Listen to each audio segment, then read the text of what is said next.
Iz naših krajev.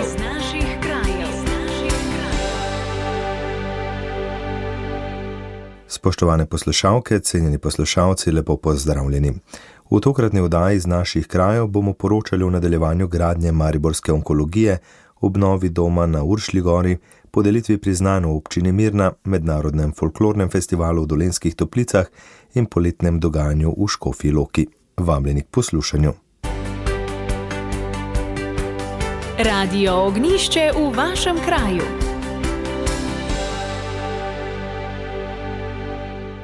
Rušenje stavbe ob onkologiji Maribor naj bi se predvidoma začelo v začetku leta 2026. Država je lastnikom stanovanj aprila predložila nove ponudbe za odkup njihovih stanovanj, v primeru njihovega nesprejetja pa je zagrozila z razlastitvijo. Ponudbo so sprejeli vsi, razen enega, ki ima v lasti največje stanovanje. Pridobil ga je z nakupom dveh manjših, ki ju je kasneje združil, zato je stanovanje zdaj znova razdružil in zahteval novo cenitev. Vodja Državnega urada za nadzor, kakovost in investicije v zdravstvu Ivan Osrečki. Kar se tiče stanovanj, smo zaključili skoraj z odkupom celotnega objekta, ostalo je še eno stanovanje, naredili smo novo cenitev in jo tudi v petek posredovali. Računamo, da bo prišlo do pozitivne odločitve v tem ali prihodnjem tednu, s tem bo projekt zaključen. Dela na širitvi oddelka za onkologijo po njegovih besedah sicer potekajo skladno s terminskim planom. Pred kratkim so izbrali dobavitelje za 4 nove obsevalnike, kmalu naj bi tudi objavili nov razpis za pohištveno opremo razširjenega oddelka. Prvi ni uspel, ker so prejeli le eno prijavo, ki pa je presegala ocenjeno vrednost. Zdaj naj bi razpis razdelili na več sklopov in tako upajo, da bodo prejeli več ponudb. Manjši zastoj je v urejanju negovalne bolnišnice v nekdanjem oddelku za pljučne bolezni na Pohorju. Na negovalni bolnišnici dela potekajo skladno s terminskim planom, prihaja do malih odstopanj zaradi prilagoditev del. Gre za stari objekt, katerega je potrebna obnova, katere pomeni, da se pač v času izgradnje pojavijo nepredvidena dela, ki v pripravi projektne dokumentacije niso bila predvidena. Širitev oddelka za onkologijo stane nekaj več kot 65 milijonov evrov, ob tem pa bo treba odšteti še približno 900 tisoč evrov z davkom izvajalcu zaradi zamude z začetkom izvedbe druge faze projekta, ter skoraj 3 milijone evrov za odkup stanovanj na Masarikovi. V Univerzitetnem kliničnem centru Maribor so v teku investicije v prostore in opremo v skupni vrednosti približno 300 milijonov evrov. Med investicijami so novi obsevalniki, izgradnja nove infekcijske klinike ter ureditev negovalne bolnišnice. Po besedah generalnega direktorja UKC Maribor Vojka Flisa se nadaljujejo tudi prizadevanja za postavitev modularne bolnišnice, namenjene lajšanju prostorske stiske ob večjem prilivu bolnikov. Prispevek sem pripravil Jernej Dragar. Radio Ognjišče v vašem kraju.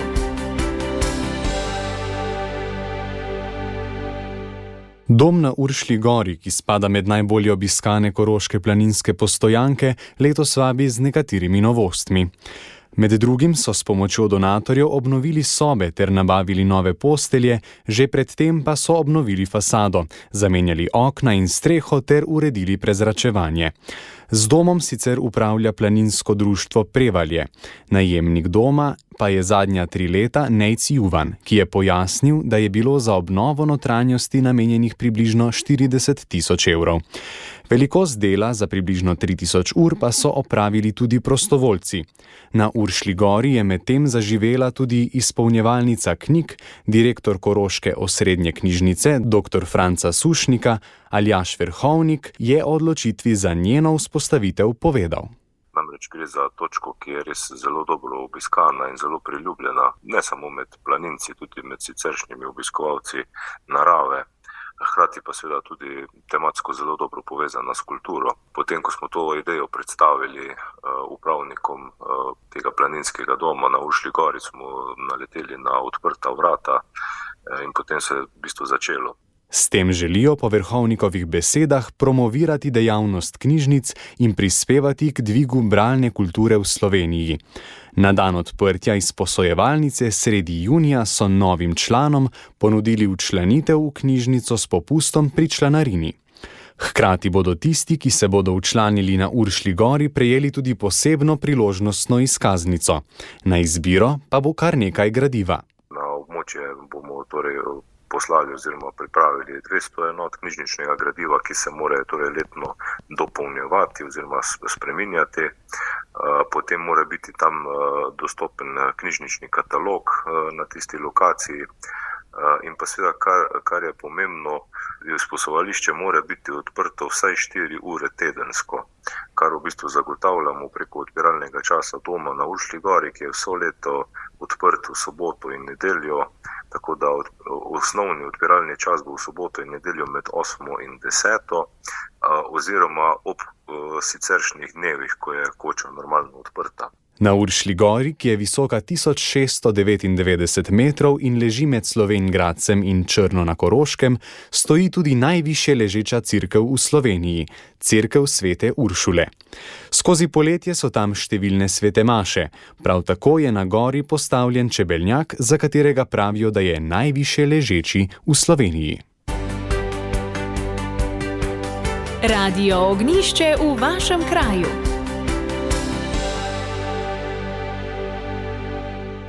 Na predvečer prvega poletnega dne je župan občine Mirna Dušan Skerbiš na slavnostni seji občinskega sveta pred občinskim praznikom podelil priznanja. Župan se je v govoru dotaknil naložb zadnjih let in želja za naprej. Predvsem pa je poudaril, da so za prijazno sobivanje v občini in kakovostno življenje pomembni medsebojno spoštovanje, pripravljenost na pomoč in skupno ustvarjanje. Vsi tisti, ki so prejeli priznanja, tako danes kot tudi v preteklosti, so dali nekaj več življenja v naši lokalni skupnosti. Dali so svoj prosti čas, dali so svoje znanje, svojo širino in seveda skupaj smo dosegli to, kar danes imamo. Lokalno skupnost, ki je v ponos vsem nam. Posthumno je naziv častni občan prejel Andrej Bajuk za izjemen prispevek k razvoju gospodarstva, še posebej podjetja Stikal Tem Čatež, nesebično podporo športnim, kulturnim in društvenim pobudam družbenega življenja ter za širjenje vrednot solidarnosti občina Mirna. S tem je njegovo delovanje preseglo zgolj poslovne okvire in so ustvarjalo povezano in odgovorno skupnost. Priznanje sta prevzela hči Jerca in sin Matej. Tam pomeni velika zahvala za njegovo delo, pa tudi lep spomin na njega. Istočasno pa mislim tudi, da je eno sporočilo. Če dobro dela, se ti dobro tudi vrača. In čeprav ga ni več med nami, se ta dobro še vedno vrača. Če je več ljudem dobro, je tudi tebi boljše. Osebni uspehi ne šteje veliko, če tudi ljudje okoli tebe niso zadovoljni, uspešni in veseli. Plaketo občine je prejel Anton Starič in sicer za dolgoletno prostovoljno delo v gasilski organizaciji in civilni zaščiti, za podporo ustanovitvi nove občine in aktivno vključevanje v njen razvoj, še posebej za ureditev vodooskrbe in za izboljšanje položaja ranljivih skupin. Ja, prijetno priznanje mi pomeni predvsem nagrada za delo, ki sem ga opravil, da je to delo bilo uspešno, dobro. Z tej priliki bi se tudi zahvalil vsem tistim, ki so z mano sodelovali, ker del tega priznanja je tudi njihov, ker skupaj lahko nekaj naredimo, in po srcu sem najbolj gasilec. Župan je podelil tudi 3 zahvale. Vilma Gracar jo je prejela za dolgoletno pedagoško delo, ohranjanje kulturne dediščine in nesebično prenašanje znanj prihodnjim generacijam. Predvsem nisem navajena dobivati, navajena sem bila in rada sem dajala in računam, da bom tako lahko še naprej. Sem pa vesela in ponosna in ganjena. Maja Sluga je zahvalo dobila za pionirsko vlogo pri vzpostavitvi nadzorne funkcije v novi občini in aktivno soustvarjanje kulturnega utripa skupnosti. Moram reči, da sem bila zelo presenečena, prijetno in globoko počaščena za priznanje za to, kar smo naredili skupaj z člani občinske uprave. Peter Smole je zahvalo prejel za delovanje v lokalni skupnosti, še posebej na področju gasilstva, vodooskrbe in ohranjanja vinogradniške tradicije. Občinsko priznanje me pomeni, da bom še nadaljeval z aktivnim delom v društvih in podpiral društva. Meni je osebno največji uspeh to druženje. Župan Skerbiš je podelil tudi priznanja udeležencem zimskih in poletnih olimpijskih iger ter svetovnih iger specialne olimpijade, ki so svojo športno pot začeli v mirenskih klubih oziroma v tamkajšnjo osnovni šoli in so med tekmovanjem živeli na Mirni. Povejmo še, da občina Mirna svoj praznik praznuje 1. julija v spomin na 1. julij 2011, ko je začela samostojno delovati. Letos bo tako praznovala 14. rojstni dan. Prispevek sem za vas pripravila sestra Meta Potočnik. Radio Ognjišče v vašem kraju.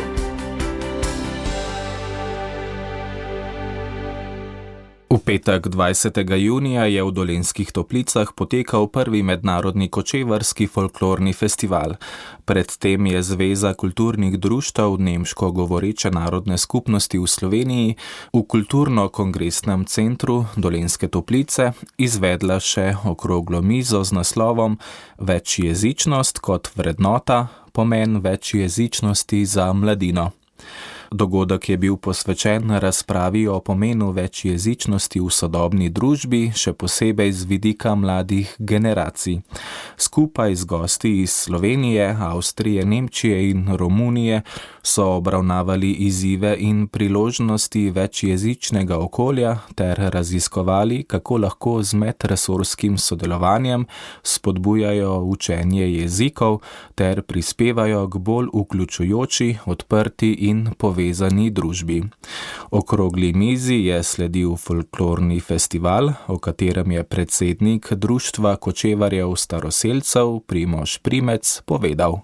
V osnovi je bila pobuda podana na našem občnem zboru, kjer smo se dogovorili, da bomo v goste povabili folklorno skupino iz Romunije, nemške govoreče narodne skupnosti iz Romunije, potem pa iz tega samega povabila in pa obiska nadgradili v prireditev. Obenem pa letos praznuje naša folklorna skupina 10. obletnico, tako da smo vse to skupaj povezali v prvi mednarodni kočevarski folklorni festival in smo zelo veseli, da je častni pokrovitelj festivala naš župan Franc Vovk. Poleg kočevarske odrasle in otroške folklorne in pevske skupine so sodelovali še Valentina Fink Klobučar, folklorna skupina Izvir DPŽ Dolenjske Toplice, folklorna skupina Nasmeh Trebnje, folklorno društvo Kres ter kot poseben gost nemška folklorna skupina iz Romunije Encijan. Častni pokrovitelj dogodka je bil župan občine Dolenjske Toplice Franc Vovk. V občini Dolenjske Toplice imamo, mislim, da 36 delujočih društev na različnih področjih, šport, kultura, humanitarne dejavnosti in Društvo kočevarjev staroselcev je eno izmed teh, ki deluje recimo temu na področju kulture. Zelo aktivni so, še posebno je pomembno, ker se ukvarjajo z eno zelo posebno kulturo, torej gojijo neko preteklost, spomin na 650 let nazaj, ko so nekje prišli k nam ljudje druge narodnosti, torej Nemci. V tem času se je njihov jezik spremenil, tako da danes govorimo o kočevarskem jeziku. Škoda, da je ta jezik bolj kot nepozabljen, pa vendar, kot rečeno, Društvo kočevarjev staroselcev si v okviru svojih dejavnosti prizadeva gojiti kulturo kočevarjev in pa seveda tudi jezik. Vesel sem, da zelo lepo sodeluje z občino in absolutno je občina in bo vedno pripravljena podpreti take dogodke, kot je bil današnji in še kakšne ostale. No, danes smo imeli prvi kočevarski folklorni festival, mednarodni, in izrazil sem željo in jo izražam še, da bi to postala tradicija, da bomo naslednjo leto doživeli ponovno nekaj lepo. Primož Primec pa je v nagovoru dejal: dogodek je rezultat zmage duha, vztrajnosti in ljubezni do korenin.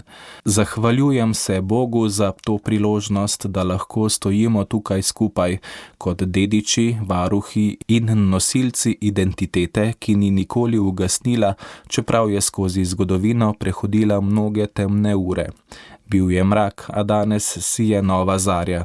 Kot Feniks iz pepela smo se dvignili, iz bolečine, iz pozabe, iz razseljenosti in ponovno našli svojo moč v skupnosti, jeziku, kulturi, pesmi, zgodbah.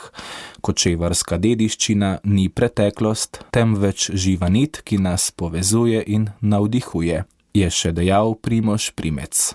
Prispevek sem pripravil Rok Mihevc. Radio Ognjišče v vašem kraju.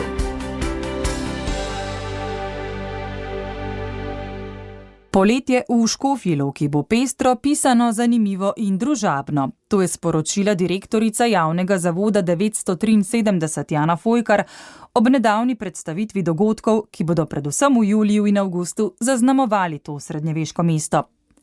Od skupaj 120 se jih je nekaj že zvrstilo, a možnosti za obisk Škofje Loke je še ogromno. Sem preštela kar 37 koncertov, navijali bomo tudi na športnih dogodkih, ogledali si bomo lahko filme na kinu nad mestom, predvsem so pa ti festivalski dogodki, kot je mednarodni cikl, Hafnerjev memorial, omeniti moramo še večere na terasi, 3 krasne dogodke na nami.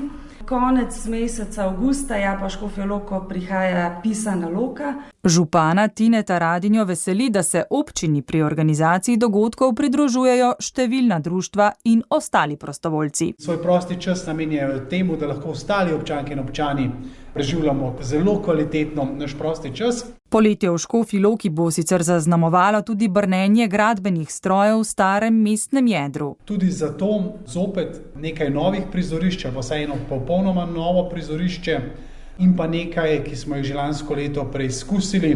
Veliko prilagoditev zahteva prilagajanje na vsakodnevno gradnjo in jaz sem tudi hvaležen organizatorjem, ker jim to predstavlja še dodaten napor, da so pripravljeni kljub vsemu organizirati prireditve, najti kakšno novo rešitev, se temu prilagoditi. Tako župan Tine Radinja. Prispevek sem pripravila Helena Križnik. Radio Ognjišče v vašem kraju.